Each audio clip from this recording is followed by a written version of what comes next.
नाज़रीन, मैं हूं ज़मीर हैदर और आप देख रहे हैं प्रोग्राम क्रॉस टॉक। नाज़रीन, आज पंजाब असेंबली के हवाले से बड़ी खबरें हैं और उसमें सबसे अहम खबर यह कि मलिक अहमद खान साहब ने कह दिया कि अब अपोजिशन जो है वो बदतमीजी पर उतर आई है। अब सिर्फ पहले तो तंदो तेज जुमले इस्तेमाल किए जाते थे, अब गाली गलोच पर आ गई है अपोजिशन। और दूसरी जानिब अहमद खान बच्चर साहब जो कि लीडर ऑफ द अपोजिशन है पंजाब असेंबली में, उनका यह कहना था कि अपोजिशन का एहतजाज करना वजीर आला की तकरीर के दौरान उनका हक था, लेकिन मलिक अहमद खान साहब ने उनके साथियों को जो सस्पेंड किया वो ज्यादती की गई है। और यकीनन माहौल तो ऐसा ही रहेगा, क्योंकि अगले रोज मरियम नवाज साहिबा ने कहा था कि जी ये 5 साल ऐसे ही करते रहेंगे, इनकी मजबूरी है। और उन्होंने कहा कि स्पीकर साहब आप सिर्फ मेरी तरफ मतवज्जे हों। तो ये तो मामलात हैं, इस पर भी बात करेंगे। दूसरी जानिब पाकिस्तान तहरीक इंसाफ के अंदरूनी मामलात शायद अभी तक ठीक नहीं हो रहे। फवाद चौधरी साहब ने कुछ लीडर्स को तो बाकायदा रैट यानी कि चूहा कह दिया, जिसमें रऊफ हसन खान और हामिद खान साहब को। और उन्होंने कहा कि इन्होंने ही 2013 के इंतखाबात हरवाए थे, हामिद खान साहब ने, और अब 2018 के इंतखाबात में भी मुश्किलात जितनी पैदा हुई इमरान खान साहब के लिए वो भी इन्हीं की वजह से थी। और भी उन्होंने बहुत सारे लीडर्स का नाम तो नहीं लिया, लेकिन उनका ये कहना था ये जो नए नए जो लीडर्स आए हैं इनकी वजह से पाकिस्तान तहरीक इंसाफ में प्रॉब्लम्स आ रही हैं। दूसरी जानिब बानी पीटीआई का जेल से मैसेज ये है कि ये सब कुछ बंद हो जाना चाहिए, यानी कि ये जो बयानात हैं एक दूसरे के खिलाफ, अंदरूनी मामलात जो हैं, इन पर कभी कोई भी स्टेटमेंट्स ना दे। हामिद खान ने अलबत्ता फवाद चौधरी साहब के हवाले से जवाब दिया, उन्होंने कहा वो तो पाकिस्तान तहरीक इंसाफ का हिस्सा ही नहीं है, तो उन्होंने शायद इस्तेहकाम पाकिस्तान पार्टी ज्वाइन कर ली थी। तो नाज़रीन इस पर भी बात करेंगे। दूसरी जानिब JUIF की का मजलिस शूरा का इजलास जो है वो अभी जारी है और कहा यह जा रहा था कि कल भी होगा और उसके बाद शायद फैसलों का बताया जाएगा कि मौलाना फजलुर रहमान साहब क्या फैसला करेंगे। प्रोग्राम के आखिर में थोड़ा सा बजट के ऊपर भी नजर डालेंगे। अपने गेस्ट का तारुफ करवाता चलूं, मेरे साथ मौजूद हैं राजा रियाज खान साहब, सीनियर रहनुमा पाकिस्तान मुस्लिम लीग नून, बहुत बहुत शुक्रिया राजा साहब आपके वक्त का। कादिर खान मंदोखेल साहब, सीनियर रहनुमा पाकिस्तान पीपल्स पार्टी, मेरे साथ मौजूद हैं, आपका भी बहुत बहुत शुक्रिया सर। मोहम्मद नदीम कुरैशी साहब, MPA Sunni Ittehad council Punjab assembly और असेंबली से बाहर PTI के लीडर, आपका भी बहुत बहुत शुक्रिया। अगर इजाज़त दें तो मैं चाहूँगा कि मलिक अहमद खान स्पीकर पंजाब असेंबली का शॉर्ट अगर प्रोड्यूसर साहब आप हमें सुनवा दें तो, ताकि फिर गुफ्तगू का आगाज़ किया जाए। और उसके बाद मैं चाहूँगा कि मलिक अहमद खान बच्चर जो कि लीडर ऑफ द ऑपोजिशन है पंजाब असेंबली का, वो भी सुनवाइएगा जी। वहाँ पर लोगों को ये इजाजत दे दी जाए कि वो लोगों को गंदी नंगी गालियां दे, लोगों के वालिदैन के नाम ले लेकर उनके ऊपर नारेबाजी करके कस कस कर बेहुदा नारे कसे। क्या ये इजाजत दे दी जाए कि पूरी पार्लियामेंट को, पूरी असेंबली की प्रोसीडिंग को होस्टेज कर लें? क्या ये इजाजत दे दी जाए कि जब आपका दिल करे आप किताबें उखाड़ें, उनको फाड़ें और फाड़ कर आप उनको फेंकना शुरू कर दें? ये कोई जलसा नहीं है, ये कोई कंटेनर नहीं है। This is house and I am the speaker of this house, I will maintain the order. Mind मुकम्मल तौर पे पार्टी बन चुके हैं हमारे स्पीकर साहब। कोई कौन सा गुनाह हो गया है कि महारानी साहिबा की स्पीच पे जो एक हमने रद्द-ए-अमल दिया है, तो क्या वो शहनशाह है? क्या वो वजीर आला जो अपने आप को कहती है फॉर्म 47 के सामने एहतजाज भी को न करे? और मैं स्पीकर साहब को ये कहूँगा कि आपने हमारे MPAs को सस्पेंड किया। स्पीकर साहब जो होते हैं वो असेंबली के कस्टोडियन होते हैं। तो स्पीकर साहब अपनी पोजीशन को मुतनाज़ा कर चुके हैं, अब अपनी पहले पोजीशन क्लियर करें। स्पीकर साहब अपनी पोजीशन क्लियर करें। और दूसरी जानिब स्पीकर साहब कह रहे हैं कि मैं ऐवान का कस्टोडियन हूं और जिस तरह मैं कहूंगा उस तरह हाउस चलेगा। ये कोई जलसा नहीं या कोई कंटेनर नहीं जिस पर खड़े हो कि आप इस किस्म की गुफ्तगू कर रहे हैं। मैं राजा रियाज साहब, माशाल्लाह आप भी बहुत दफ़ा पार्लियामेंटेरियन रहे हैं, अब ये हम किस तरफ निकल पड़े हैं कि यकीनन एहतजाज किया जाता है लेकिन वो बहुत मुनज़्ज़म तरीके से होता है, बाकायदा नारेबाजी भी की जाती है, लेकिन ये अब जो स्पीकर साहब कह रहे हैं कि गालम गलोच और वालदैन के नाम लेके लीडर्स के, तो वो ये क्या रविश अब डल रही है सर? जी शुक्रिया भाई। सबसे पहले तो मैं ये कहूंगा कि हमारी बदकिस्मती है जी राजा साहब, मैं आपकी तरफ दोबारा आता हूं। आपकी आवाज शायद सही तरह नहीं मुझ तक पहुंच रही थी। कादिर खान मंदोखेल साहब, आप भी पार्लियामेंटेरियन रहे क्योंकि पंजाब असेंबली का मामला है, लेकिन मैं ओवरऑल रवैये की बात करूंगा सियासतदानों की। उसके बाद मैं चाहूंगा कि नदीम कुरैशी साहब बताएं कि मामला इस नहज तक क्यों पहुंचे, क्योंकि वो भी MP हैं पंजाब असेंबली के। कादिर खान मंदोखेल साहब, ये रवायत ठीक है, एहतजाज किया जाता है, नारेबाजी होती है, लेकिन अगर स्पीकर साहब ये कह रहे हैं कि गाली गलोच, तो ये तो किसी भी तरह काबिल कबूल नहीं है। देखिए, पिछले असेंबली में राजा रियाज साहब हमारे साथ थे जब बिलावल भुट्टो जरदारी साहब को स्पीच नहीं दिया है, तो मैंने और हमारे दो साथियों ने हमने स्पीकर के डेस्क के सामने एहतजाज किया। ना कोई गाली दी है, ना किसी को बुरा भला का, सिर्फ इतना कहता रहा कि भाई मेरे चेयरमैन को आप स्पीच दे दिए, बड़ा अहम मौजू है। और राजा रियाज साहब गवाह है और उस वक्त PTI में थे। तो स्पीकर साहब ने मेरी एक दिन की मेंबरशिप पे पाबंदी लगा ली है और असेंबली के आने पे। तो यहाँ पे जो मलिक अहमद खान साहब, जहाँ तक मैं जानता हूँ, बड़ा कूल माइंड आदमी है। जब वो बता रहे हैं कि वो वालिदैन का नाम लेके गालियाँ दी, यकीनन मुझे पूरा यकीन है ऐसा हो गया होगा। मरियम नवाज स्पीच बंद करो, यकीनन नवाज शरीफ साहब का या दूसरे लोगों का भी नाम लिया होगा और गाली गलौज का जो बता रहे हैं उसमें। और ये ऐसी चीजें हैं जो चुप नहीं सकती। अगर PTI के दोस्तों को इस पे एतराज है, मैं वैसे आपको ओवरऑल बात कर रहा हूँ, तो वो असेंबली की जो जारी बातें, वॉइस, वो सारी चीजें तो रिकॉर्डेड होती है। तो वो सारी चीजें जो ना वो गाले चैलेंज कर दें। और मैं ये भी समझ रहा हूँ कि वो इतनी बड़ी चीज नहीं है। मैं अपना मिसाल दूं, मैंने तो ना गाली दी है ना बदतमीजी की है, सिर्फ इस बात पे जरूर मैं जिद कर रहा था कि मेरे चेयरमैन को स्पीच का मौका क्यों नहीं दे रहा है। इस पे अगर असद कैसर साहब उस वक्त स्पीकर थे, मेरी मेंबरशिप मुअत्तल कर दी एक दिन के लिए और फिर अगले दिन मैं वापस चला गया और रवाना हो गया। तो मैं समझ रहा हूँ कि एक रवायात भी है और असेंबली का डेकोरम को मेंटेन रखने के लिए ये चीजें जरूरी भी है। और मैं तो ये कहता हूँ कि दोबारा रिपीट करता हूँ कि मेरे जिद पे मेरी मेंबरशिप मुअत्तल करी। यहाँ तो वो मलिक अहमद खान साहब बता रहे गालियाँ दी है। तो मैं ये समझ रहा हूँ कि इन चीजों से हमें बाहर आना चाहिए। और असेंबली का जो मेंबर होता है वो पूरा 8-10 लाख लोगों का जो ना वो एक मैंडेट लेके आता है, वोट लेके आता है और उसको रिप्रेजेंट करते हैं। और अगर इसी तरह गाली गलोच करते रहे, और मैं एक और सवाल करता हूँ साथ साथ, क्या इन गाली गलोच से मरियम नवाज साहिबा का स्पीच रुक गया? क्या इस गाली गलोच से उन्होंने जो बजट पास करना था वो कोई चीज रुक गया? होना कुछ नहीं है, बस सिर्फ ये होता ना कि मेरे ख्याल में अपने आप को एक्सपोज करना होता है और कुछ नहीं। जी नदीम कुरैशी साहब, ये क्यों नौबत पेश आई? आप खुद सुन्नी इत्तेहाद के मेंबर, ऑपोजिशन के मेंबर पंजाब असेंबली में, अगर मलिक अहमद खान का एतराज सही है तो फिर तो ये वाकई आपको कुछ सोचना चाहिए कि गाली गलोच जो है वो तो किसी भी तरह मुनासिब नहीं है। जी राजा साहब आप जरा बात मुकम्मल कर लें क्योंकि पहले शायद कोई प्रॉब्लम आई थी टेक्निकल। जी राजा रियाज साहब। जी भाई, मैं अर्ज कर रहा था कि ये जब PTI की हुकूमत आई थी, इन्होंने एक कल्चर डेवलप कर लिया था बदतमीजी का, गाली का, और किसी की इज्जत नहीं करनी, ना अपनी इज्जत करानी है ना किसी की इज्जत करनी है। इन्होंने ऐसा पाकिस्तान का माहौल खराब किया और अब ये वो ही सारी चीजें लेके पंजाब असेंबली और कौमी असेंबली में मैंने खुद देखा है कि वो ही इन्होंने चीज डेवलप कर ली है। कोई काम की बात नहीं करते, कोई बजट पे बात नहीं करते, सिर्फ गालियां देना, हुल्लड़बाजी करना और कुर्सियों पे जहां पे बैठना उनके ऊपर खड़े हो जाते हैं, उनके सामने जो मेज है उन पे खड़े हो जाते हैं, इंतहाई बदतमीजी का मुजाहरा करते हैं पंजाब असेंबली में। फिर आप देखें कि सियासत में अब उनके वालिदैन तक जाना, मियां नवाज शरीफ साहब तक जाना, मियां शहबाज शरीफ साहब तक जाना, ये कहाँ की शराफत है? ये कौन पता नहीं लोग असेंबलियों में आ गए हैं और इनका बानी इनको दर्श देता है कि ये काम सबसे अच्छा, आपने यही जारी रखना है।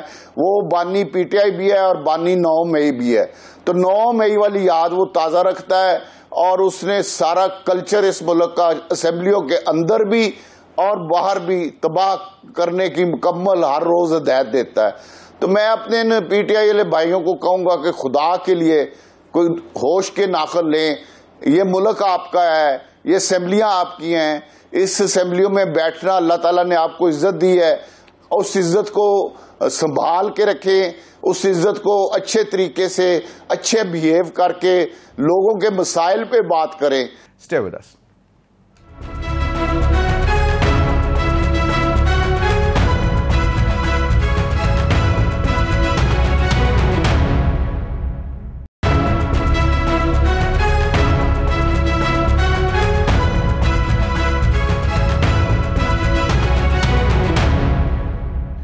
वेलकम बैक नाज़रीन। मोहम्मद नदीम कुरैशी साहब, आपने मेरे दोनों मोअज़्ज़िज़ मेहमानों की गुफ्तगू सुन ली, क्योंकि आप शायद ऑन ग्राउंड मौजूद थे वहाँ पे। तो ये जो कल्चर डेवलप हो रहा है, ये तो आप माशाल्लाह खुद बहुत शाइस्ता और सुलझी हुई गुफ्तगू करने वाले हैं। तो ये कहाँ पे किस तरफ लेकर जा रहे हैं आप असेंबली को? बिस्मिल्लाहिर्रहमानिर्रहीम। बहुत शुक्रिया ज़मीर साहब। गुजारिश आपसे एक कर दूं, पाकिस्तान में ये जो रिवायात हमसे मंसूब की जा रही हैं, इन रिवायात की दाग बेल बेनज़ीर भुट्टो मरहुमा के दौर में डाली गई थी। आप याद करें 88 की असम्बली, 90 की असम्बली, 93 की असम्बली, यहाँ जो गो बाबा गो लगारी गो, और किस तरह के हालात अपोजिशन क्रिएट किया करती थी अपने अतबार में। अभी मैं अपने दोनों फाजिल दोस्तों को सुन रहा था, दोनों जमहूरी जमातों से हैं, लेकिन इनकी गुफ्तगू सुनकर मुझे आज अंदाजा हुआ कि बहुत जल्द लोग अपनी रिवायात से हट जाते हैं। आज इन्होंने जितने भी हमें नसीहत करने की कोशिश की है, समझाने की कोशिश की है, काश ये अपने अदवार में खुद भी इन नसीहतों पर अमल कर लेते। जहां तक मौजूदा वाक़े का ताल्लुक है, कतन ऐसा नहीं है कि अपोजिशन की तरफ से कोई गैर अखलाकी रवैया अख्तियार किया गया हो। मलिक अहमद खान साहब, मैं उनकी इज्जत करता हूं, उनके साथ मैं पहले भी अपोजिशन में, वो अपोजिशन में थे, हमारी उस वक्त गवर्नमेंट थी तहरीक इंसाफ की पंजाब में, मुझे उनको सुनने का मौका भी मिला, उनके साथ काम करने का मौका भी मिला। मैं उन जैसे शाइस्ता शख्स से इस तरह की एग्रेशन की तवक्को नहीं रखता था। अपोजिशन के लोग हमेशा लोगों की आवाज बनकर चुके। गवर्नमेंट्स जब लोग इक़्तिदार में होते हैं ज़मीर साहब, उनके कान भी बंद हो जाते हैं, उनकी आंखें भी बंद हो जाती है, उनकी सिर्फ जुबान चलती है। और ये पाकिस्तान की वो बदतरीन और मैं इसको मनहूस तरीन हुकूमत कहूंगा कि जिसके जिम्मे पाकिस्तान के लोगों की बद्दुआएं समेटना है। पंजाब का ये जो बजट पेश किया गया, आप बजट बुक को उठाएं, बिस्मिल्लाह से शुरू करें, नबी पाक सल्लल्लाहु अलैहि वसल्लम पर दुरूद पाक के बाद पूरी बजट बुक में झूठ, तारीफें, मुस्तकबिल के झूठे वादे, इसके अलावा कुछ भी नहीं है। कहा जाता है कि जी बजट टैक्स फ्री है, पंजाब के लोगों पर कोई बजट नहीं है, जबकि कोर्ट फीस ड्यूटी जो 1870 का एक्ट था उसमें तरमीम करके अभी लोग 1 जुलाई के बाद जब रजिस्ट्रियां करवाने जाएंगे, जब मुख्तलिफ अपनी सेल परचेज की डीड बनवाएंगे, लोगों को उस वक्त मेरी गुफ्तगू का पता चलेगा और लोगों को उस वक्त मालूम होगा आज पंजाब की ये अपोजिशन किसके लिए आवाज बुलंद कर रही थी। कहा जाता है टैक्स फ्री बजट है।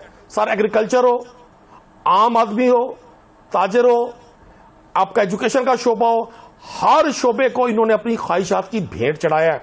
अगर अपोजिशन ने कटौती की तरीके कट मोशंस दी हैं, वो गवर्नमेंट साइड से बिल्कुल रिजेक्ट हो गई हैं। और ज़मीर साहब यकीन करें, ऐसे ऐसे इश्यूज हैं, ये जो हमारे गवर्नमेंट साइड के जो एमपीएस हैं, वो हमें गैलरीज में जब मिलते हैं तो वो कहते हैं जी हमारी तो जुबान बंदी है, आप हमारी जुबान बने हुए हैं।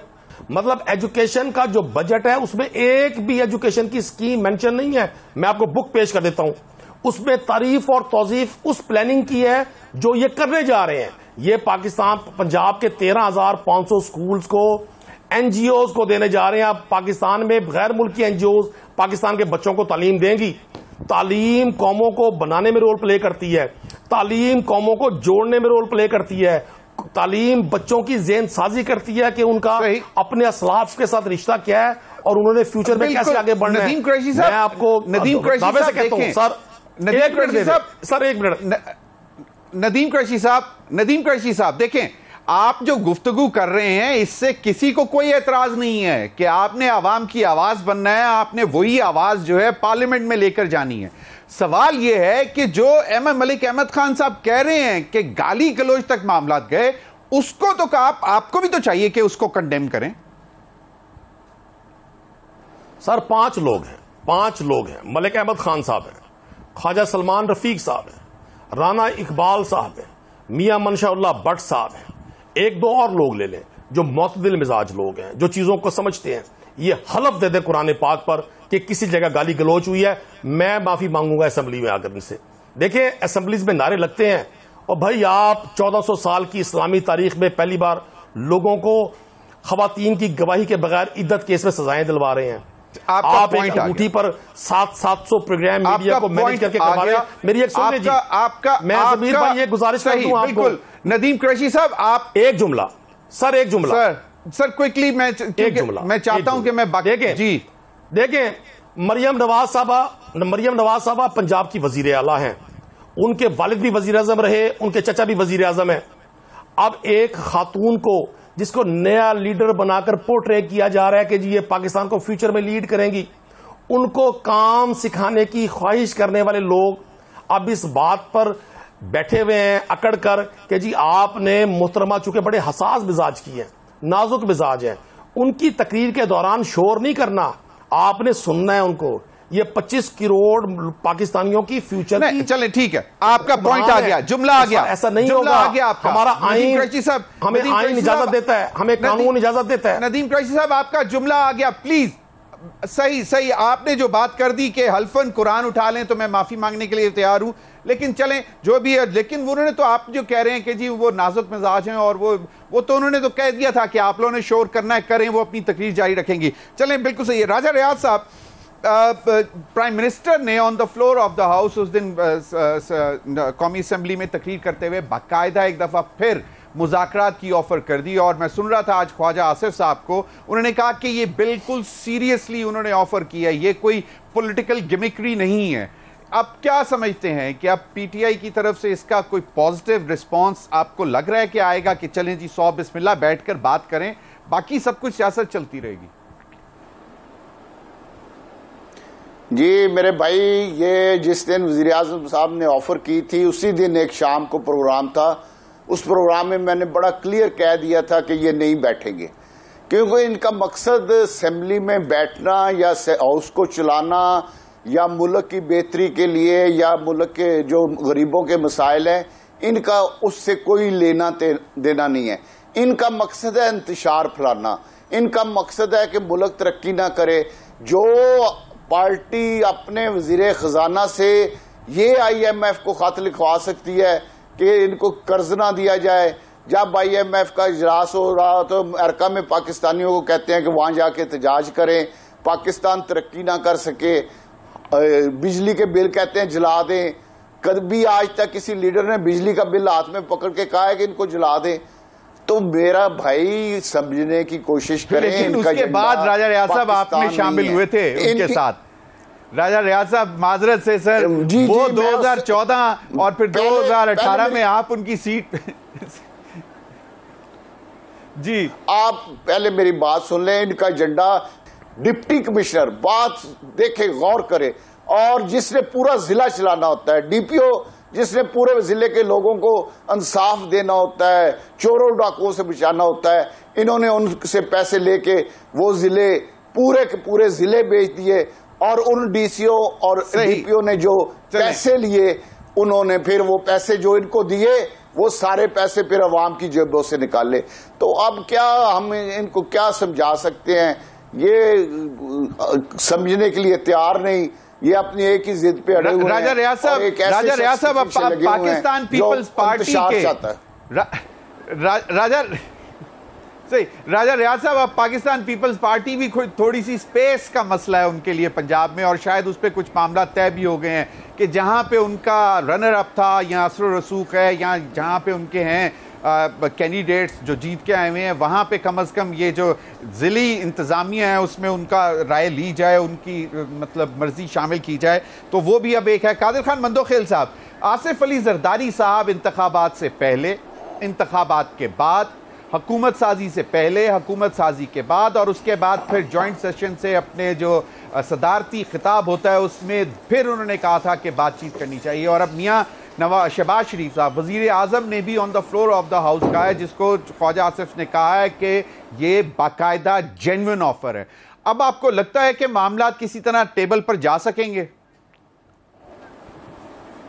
देखिए, अभी भी दूसरे चैनल पे ये न्यूज़ चल रही है कि बाकायदा उमर अयूब साहब को ज़दकोब किए, उनकी गाड़ी के मुक्के मारे और सोशल मीडिया भी आपने भी सुना होगा बाकायदा गालियाँ दिए और ये कहा कि अगर इमरान खान रिहा नहीं हुआ तो तुम लोग सारे क़यादत कौम रोडों पे घसीटेंगे।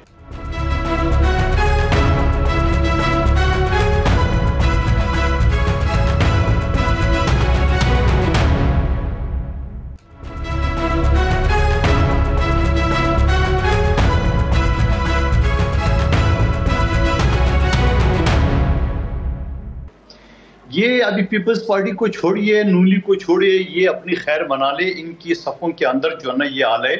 और मैं पहले दिन से कहता रहा हूँ, ये आज ये कल के वाक़े के जो इस्लामाबाद कोर्ट में हुआ उससे पहले कि मेरे सारे अगर टॉक शो देख लें, मैं ये कहता था कि इनको इमरान खान साहब की कोई फिक्र नहीं है, ये अपनी पोर्टफोलियो एंजॉय कर रहे हैं। आप देख रहे हैं कि एक पब्लिक अकाउंट कमेटी के लिए कितने मरे जा रहे थे आपस में, चाहे शेर अफजल मरवत साहब हो, चाहे वो वकास शेख साहब हो, इनके आपस में लॉजेस के मजे ले रहे, कमेटियों के मजे ले रहे हैं, TADA ले रहे हैं, सब ले रहे हैं, बस खाना पूरी के लिए कुछ एहतजाज कर ले और बस काम खत्म।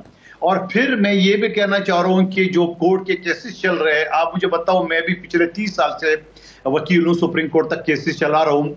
वहां पे अगर कोई जज केस नहीं चलाता है या कोई प्रोसिक्यूशन जैसे कहा जाता है कि पंजाब पुलिस नून लीग के अंडर है, होगा अंडर, इसमें कोई शक नहीं होगा, मगर वहां जो जजेस बैठे हुए क्या वो भी नून लीग के अंडर है? अब अगर एक जज साहब केस नहीं चला रहे, आप दरखास्त दे दे, उसकी अपील दाखिल करे जैसा आपने इस्लामाबाद हाई कोर्ट में दाखिल किए। तो मैं ये समझ रहा हूं कि PTI के अंदर दरारें पैदा हो चुकी है।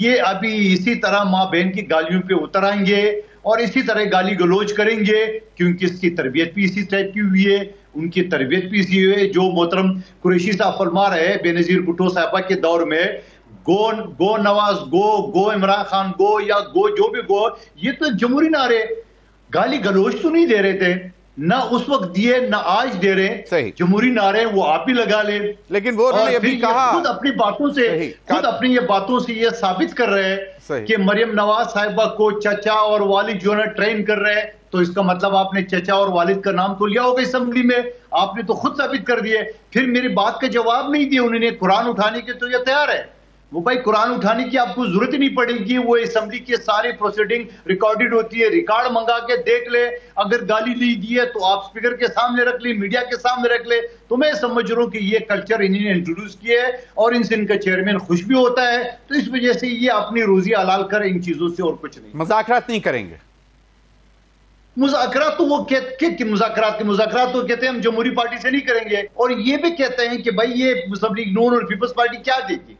हम ये कहते हैं कि घूम फिर के आपको हमारे पास आना पड़ेगा, घूम फिर के आपको अगले ने हरी झंडी दिखा दी है। अभी जो आप एम्पायर की उंगली और गेट नंबर 4 से आते जाते थे वो चीजें आपका बंद हो चुका है, आपको वापस इन्हीं पार्टी सियासी लोगों से ही मुज़ाकरात बातचीत करनी चाहिए।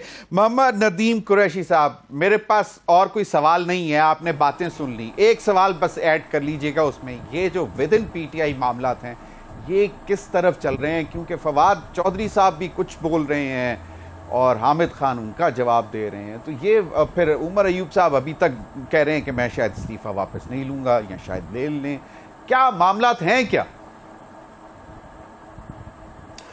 देखिए, सबसे पहले तो मैं ज़मीर साहब पंजाब असेंबली के हवाले से, चूंकि आपके प्रोग्राम के पहले हिस्से में मैं कांटेक्ट में नहीं था, मैं नहीं सुन पाया था, मेरी बात नहीं हो सकी।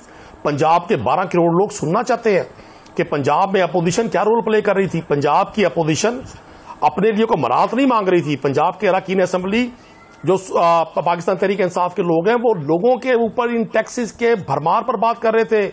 हमने वहां वो मरियम नवाज साहबा ने जो इलेक्शन कैंपेन में कहा था, आज के बाद हिस्ट्री में पहली बार 300 यूनिट जलाने वाले को बिजली का बिल नहीं आएगा, हम मरियम नवाज साहबा को वो याद दिला रहे थे।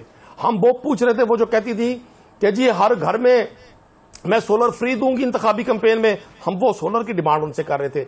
अगर अपोजिशन एहतजाज ना करे, अपोजिशन आप अभी पहले बता के हटे हैं, बिल्कुल प्रोसीडिंग्स अभी सुन लेना जी, आप सुन लें। अभी कादर मंदोखेल साहब ने कहा जी प्रोसीडिंग्स निकलवा लें, आप पंजाब असेंबली की इस बजट सेशन की प्रोसीडिंग्स निकलवाएं। अगर 95% पंजाब असेंबली में PMLN के MPs ने मरियम नवाज साहबा की खुशामद के अलावा पंजाब के लोगों की बेहतरी के लिए एक तजवीज दी होगी, माजरत करूंगा, मैं आज भी कहता हूं कोई गाली गलोच नहीं हुई। सियासी नारे लगते हैं। पंजाब असेंबली में इस वक्त पाकिस्तान तहरीक इंसाफ की एक बड़ी एजुकेटेड लॉर्ड सामने आई है। मुझे अफसोस है मलिक अहमद खान साहब के रवैये पर। उन जैसा शाइस्ता और एजुकेटेड शख्स प्रेशर में आ गया। आप ये पहले कह चुके साहबा की तकरीर के दौरान उन्हें शोर अच्छा नहीं लगा। चलें, अब आप और मैं दूसरा नदीम कुरैशी साहब, रियाज साहब से नदीम कुरैशी साहब, मैं राजा रियाज साहब वजीर आजम की ऑफर मुज़ाकरात सुन लेना जी सर, मैं राजा रियाज साहब को भी गुजारिश करूंगा, ये जिस दौर में ये खुद अपोजिशन लीडर थे ना, ये जरा अपनी तकारीर निकालें यही उस वक्त के वजीर आला के हवाले से किया करते थे और जो उनकी अपोजिशन किया करती थी।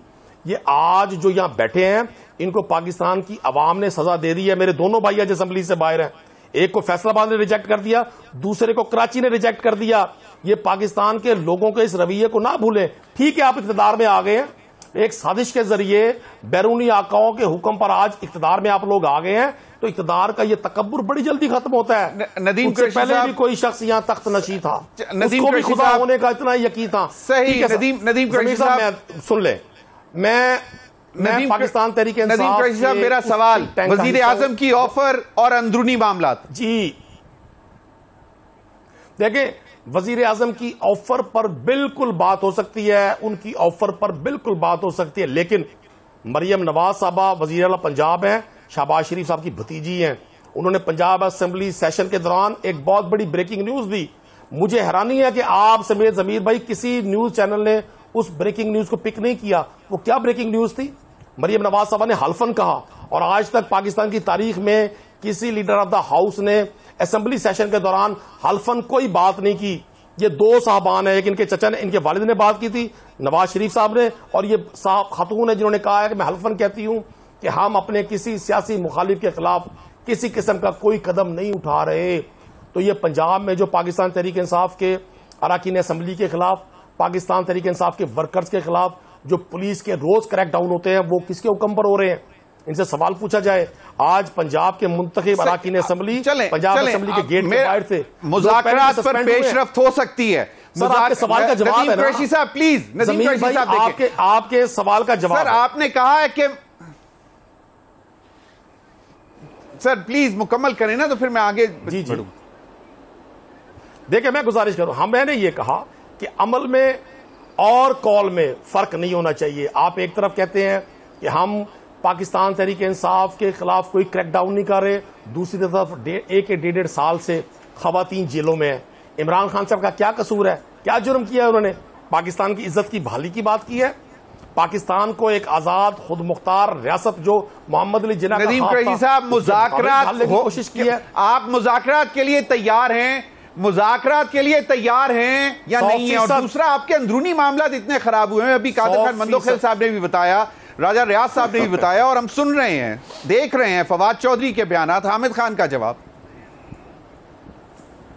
सर, आज की मैंने तो जिंदगी भर जमीर भाई ये देखा कि अपोजिशन, कादिर खान मंदोखेल साहब कुछ कह रहे हैं, मैं सुन नहीं पाया। ये पहली हुकूमत है।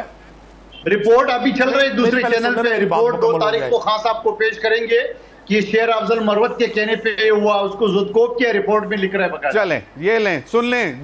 नदीम कुरैशी साहब, क्विकली प्लीज, फौरी तौर पर जवाब दें प्लीज। सर, एक जवाब और ले, एक जवाब और देखा था। इसने मेरे हवाले से बात की कि कराची वालों ने हरा दी है। कराची वालों ने पाकिस्तान को बताया वो मुखबर खास है। 11 साल तक अल्ताफ के खिलाफ इस्तेमाल करता रहा, माजूरों के खिलाफ इस्तेमाल किए, आपका खिलाफ इस्तेमाल किए। बिल्कुल, आपको वापस छाट रहा है और उसको मंदोखेल साहब हक बनता है। बिल्कुल, चलें मंदोखेल साहब, आपने प्लीज, नदीम कुरैशी साहब प्लीज फौरी तौर पर, मैंने राजा रियाज साहब से फाइनल कमेंट मंदोखेल साहब को। अच्छा जी जरूर राजा साहब के सुने चुके, ये राजा महाराजाओं ने बोल रहे हैं, हमने नहीं बोलना। आप एक तो ना मंदोखेल साहब से मैं गुजारिश करूंगा, ये अपना दुखड़ा जो है ना अवाने सदर में चेयरमैन को सुनाए, कौम को ना सुनाए। कौम आपकी इन दोगली बातों से ना नफरत करने लग गई है। आप इक़्तिदार में भी हैं और आप अपोजिशन में भी हैं। आपके अंदरूनी पीटीआई मामलात का जवाब देना। नदीम कुरैशी साहब, नदीम कुरैशी साहब सुन लें जी। देखिए, मैं गुजारिश करता हूं आपको, तहरीक इंसाफ इस वक्त मुश्किल टाइम में है। तहरीक इंसाफ, आप सारे हुक्मरानों को पूरी कौम पीटने के लिए तैयार है। आपके आकाओं का हाथ आपके सर से उठेगा। मैं कभी नहीं चाहूंगा इंतशार मुल्क में फैले।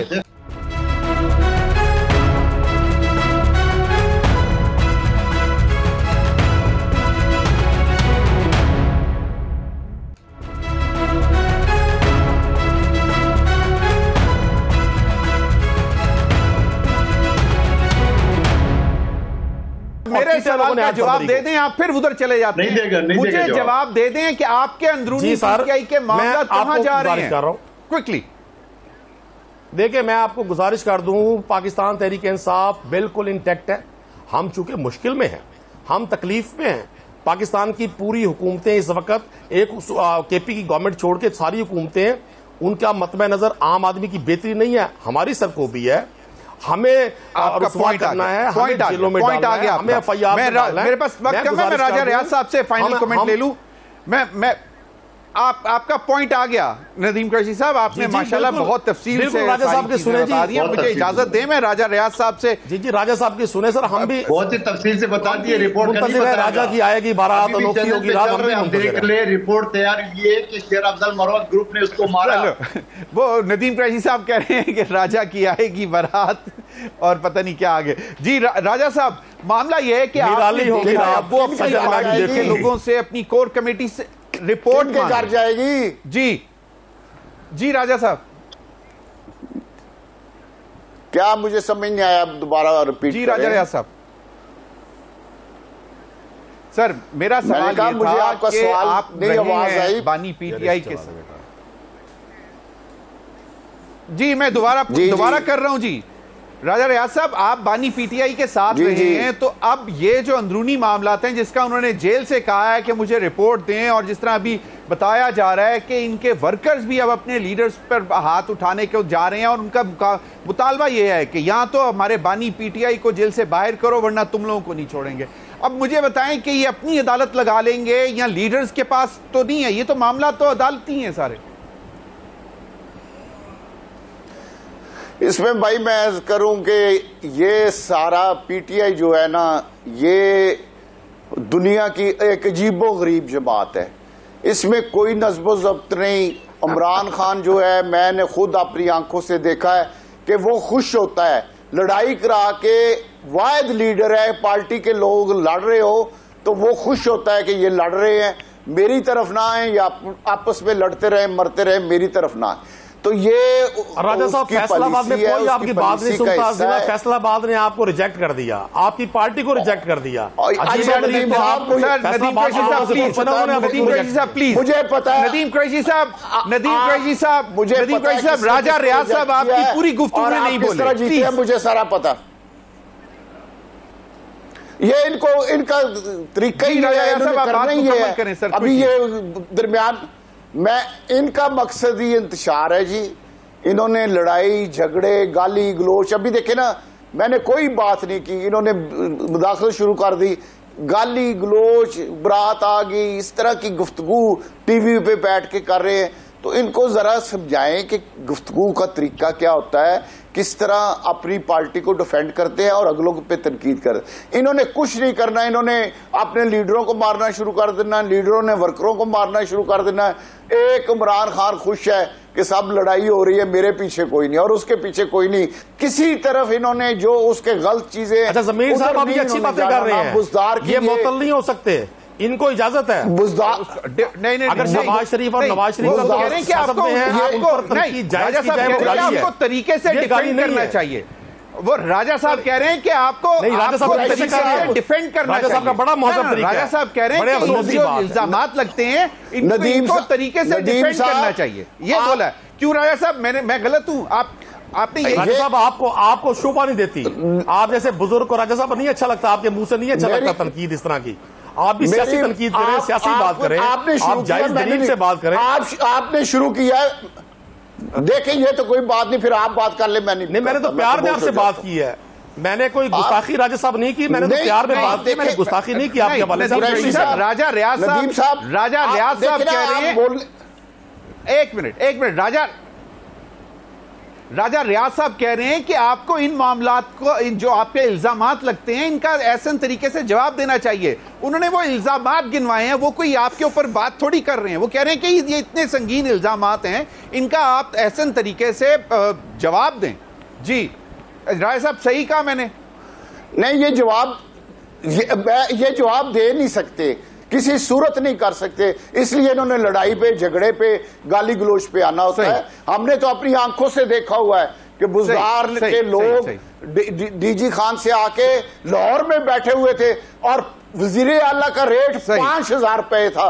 इसके रिश्तेदार फैसलाबाद में एक बंदे से आए, मैं हल्फन कह रहा हूं 10 सूट लेके उन्होंने फैसलाबाद के बंदे का काम, 10 सूट का रेट है। मैं एक छोटी सी ब्रेक ले लूं तो उसके बाद क्या बात करें। राजा रियाज साहब को कहीं जाना था, उन्होंने माजरत कर ली। कादर खान मंदोखेल साहब, नबील गबोल साहब का एक मैं बयान देख रहा था, वो कहते हैं कि हम नून लीग की हुकूमत को धक्का स्टार्ट पर चला रहे हैं।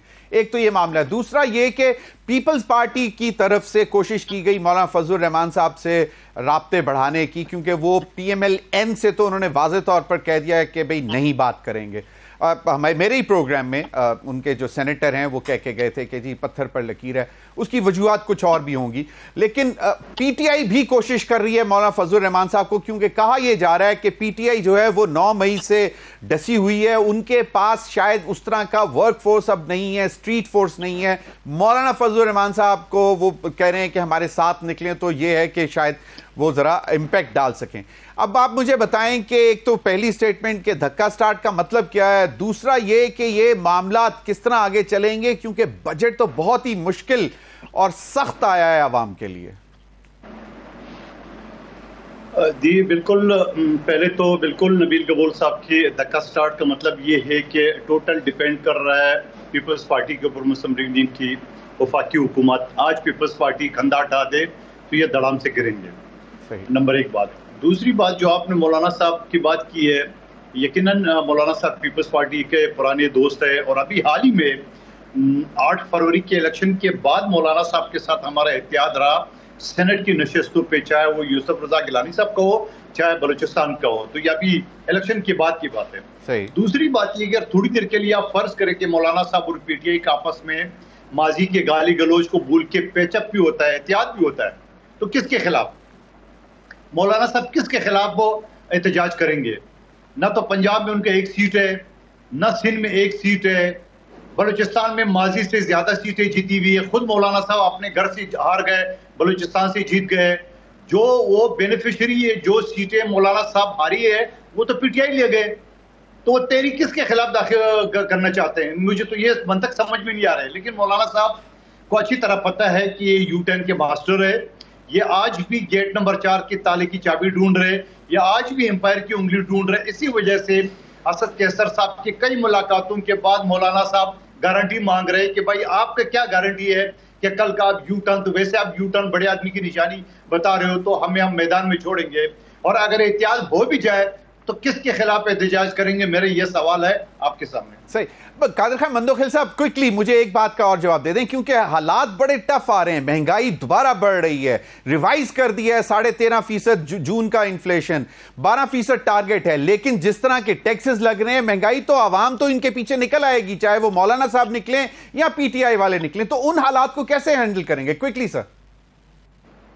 मैं तो ये समझ रहा हूं कि अवाम को जो कल निकलना था वो आज निकल रहे, हमारी बला से हमें कोई परवाह नहीं है, नंबर 1 बात। दूसरी बात ये है कि अवाम को भी अच्छी तरह पता है, और आपको और मुझे भी अच्छी तरह पता है कि वज़ीर आज़म असेंबली के फ्लोर पे कह चुका है कि हमने IMF के साथ मिलकर बजट बनाया। सही। ना इसमें नून लीग का, नवाज शरीफ साहब का या शहबाज शरीफ का कोई विजन है, ना उसके अंदर कोई अक्लमंदी है। वही इम्पोर्टेड वजीर खाजाना है, उसी ने आदात शुमार बना दिए, उन्होंने ओके कर दिए है। पीपल्स पार्टी ने एहतजाज किया है, पीपल्स पार्टी ने सख्त मौकफ लिया है। पीपल्स पार्टी की वजह से कुछ चीजें बेहतर हुई है, जैसे बेनजीर इनकम सपोर्ट का, स्टेशनरी किताबों के ऊपर टैक्स की छूट, या उसके अलावा कराची बूंद बूंद को तरस रहा है उसके लिए पैसे का प्रोजेक्ट, बिल्कुल सही, जरदार के लिए बिल्कुल सिंध हुकूमत ने जो ऐलानात किए उसके पैसे नहीं दिए, तो ये सारा बिल्कुल भुगतेंगे, नून लीग भुगतेंगे, हमारा कोई लेना देना नहीं है। सही। नदीम कुरैशी साहब, quickly sir, last minute sir ji, ये जो सारी सूरत हाल है कि क्या आप लोग, आप पंजाब में आपके लिए निकलना मुश्किल है, एक KP है जहां से आप निकल सकते हैं, वहां पे भी आप तवक्को ये कर रहे हैं कि मौलाना साहब लीड करें, तो क्या आप वो कहते हैं कि भी मुझे डाउट्स हैं, और उन्होंने अभी भी कुछ अर्सा पहले भी कहा है, परसों तरसों भी उनकी स्टेटमेंट लगी हुई। सर मैं नेशनल लेवल की पॉलिसी की बजाय ना आम आदमी की बात करना चाहूंगा। मेरे भाई कादर मंदोखेल साहब ने अभी फरमा दिया कि जी हम जिम्मेदार नहीं है, नून लीग जिम्मेदार है। नाज़रीन, अब तक के लिए इतना ही, इजाजत दीजिए, अल्लाह हाफिज।